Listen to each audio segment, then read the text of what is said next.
Sekilas tempat ini tampak seperti kolam dan pemandian air biasa. Tapi siapa sangka, tempat yang dulunya hanya rawa-rawa kini berubah menjadi kolam pemandian alam yang sejuk dan jernih.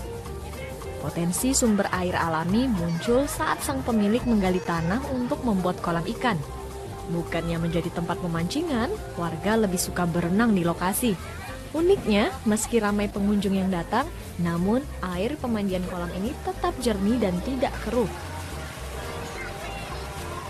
Sekarang udah mencapai 117 hektar. Diistimewakan betul, nggak ada cuma air, mata air yang diberkahi oleh Tuhan dari bumi. Itulah mengalir setiap hari. Kita nggak perlu pakai obat, nggak perlu pakai apa.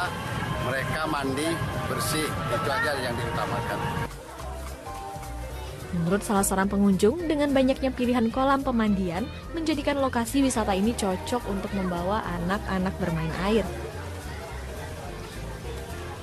Ya, berapa kali main ke sini, Bu? Baru sekali ini. Gimana pendapat Ibu tentang lokasi ini?